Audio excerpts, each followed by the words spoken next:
We must warn you, the truth about the Thailand-Cambodian conflict is not what you have been told.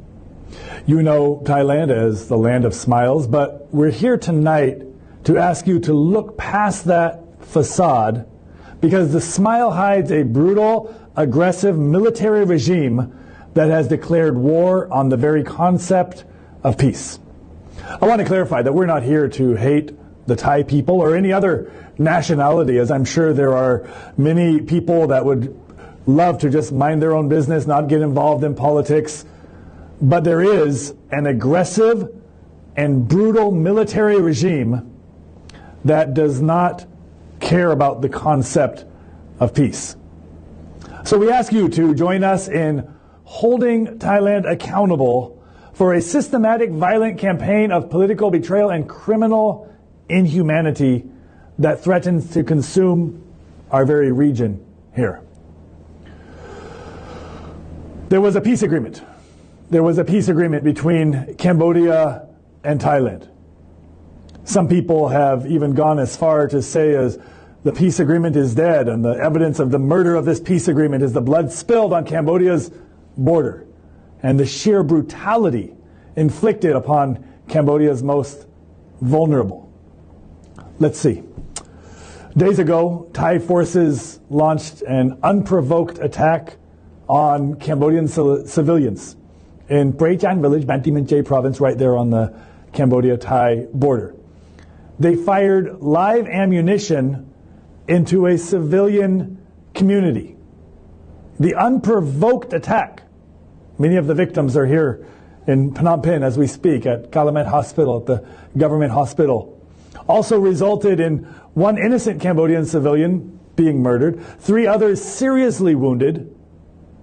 The wound is fresh, and the cost is also the immediate evacuation of hundreds of families, thousands of people running from the gunfire, from their homes.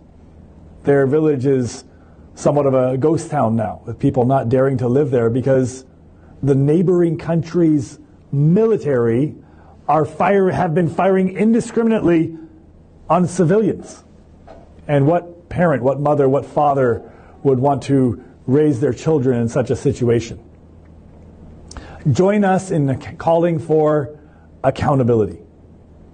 But I also want to point out that this type of lawlessness, it extends far beyond even the borderline. I'm very troubled to bring you news tonight that we can confirm that the Cambodian Ministry of Interior has launched an urgent investigation into the horrific case of a young Cambodian migrant worker who was attacked, gang raped, and severely beaten by a group of Thai soldiers while in Thailand. There were several Cambodian migrant workers. They had been working in Thailand. They were traveling back to Cambodia. They wanted to come home. They wanted to get out of this racist situation in Thailand. On their way back, they were stopped. And the men were separated into one group, and the young young adult woman that was one of the migrant workers was brought to another group, was attacked, gang raped, and severely beaten by a group of Thai soldiers, while the young men were also very violently beaten, with many of them losing consciousness and having severe wounds because of these beatings. What is this all about? This is the latest example in a vicious pattern where, listen carefully, the Thai military and the police act with impunity, subjecting Cambodian migrant workers to extortion, beatings, and severe human rights abuses. The sheer depravity, of course, is unconscionable. Thailand's military is simultaneously murdering civilians on the border and allowing its soldiers to commit sexual violence and beatings against unarmed workers. This has nothing to do with a dispute. It is systematic criminality that the world must not ignore. So we appeal to you, wherever you are in the world, to look past the smiles and see the systematic corruption of law Thailand has broken every treaty and rejected every principle that all of us, we hold sacred. Thailand has unilaterally ordered the suspension of the Kuala Lumpur Peace Accord, citing a landmine incident as a cynical pretext. They tore up the U.S.-backed agreement the moment that it demanded accountability.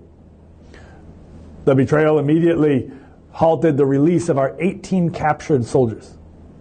Samdech Dacho Hun Sen has spoken with profound concern, warning that he believes that Thailand has no intention of ever returning these 18 hostages. These men are being used as political prisoners in violation of the Geneva Conventions. It's very concerning. The well-being of these 18 soldiers is very concerning. Are they still alive? What type of condition are they in? Logic would say that there's a high chance that Thailand continues to delay the return of these soldiers because these 18 soldiers have a story to tell. They might even have physical wounding stories, mental wounding stories to be told upon returning to Cambodia, and this would obviously put Thailand in a bad light. Why have they not been returned? They're of course being used as political bargaining chips, but maybe there's even more to this story. It's very concerning. I want to point out that the chaos in Thailand is fueled by internal rot. It's fueled by a collapsing political system rooted in pride and racism. You ever remember that saying where they say, what do they say? Pride goes before a fall. It seems like politics in Thailand are collapsing by the day, by the moment. Maybe it is that saying that says pride goes before a fall, because it seems like their political system is now rooted in this pride as well as racism. Thailand has long stood on a pedestal of perceived superiority. We're more civilized. How could we be wrong? How could we make mistakes? We're more modern. We're more developed. This perceived superiority. But their systematic failure, the military dominance, the rejection of the International Court of Justice, the abuse of diplomatic agreements, proves that their self-proclaimed sophistication is a sham. Their pride and inherent racism toward Cambodian people is what drives this lawlessness. This chaos is self-destructive. The military-driven conflict has caused massive economic losses for Thai businesses, damaging trade valued in the billions. And it's exposed their economy's reliance on the very Cambodian workers that they brutalize. So, here in Cambodia, we're fighting for the rule of law. We demand accountability because Cambodia's national security depends on you, the world, recognizing this truth. We reiterate Prime Minister's call, Prime Minister Hun Manit's call for an independent foreign-led investigation into the murder and injury of our civilians in Praychan village. Our Ministry of Interior is preparing to file international complaints against Thailand for its severe human rights abuses and breaches of treaty and law. We appeal directly to the international community, wherever you are. Compel Thailand to submit an impartial international probe into the murder of our civilian. The United States and Malaysia must use their leverage to demand the prompt and unconditional release of the 18 Cambodian soldiers now. We ask you to join us in demanding that Thailand cease all military hostilities and hold its armed forces accountable for the brutalization and rape of our migrant workers. The world must stop seeing just the land of smiles and must start seeing the aggressor. We need you to demand that Thailand honor the law. While there may be good things and bad things in every society, but when the leadership of a society decides that the rule of law is no longer necessary, it becomes a very dangerous regime. So maybe for the sake of even people living in Thailand, for the sake of the region, and for the sake of Cambodia, join us in saying that Thailand must honor the law, or if not, unfortunately, there's a likelihood that they would face the consequences of its spectacular and devastating fall into pride and into racism. That's all for tonight. We thank you for joining us. We'll bring you more news here shortly. Good night from Phnom Penh.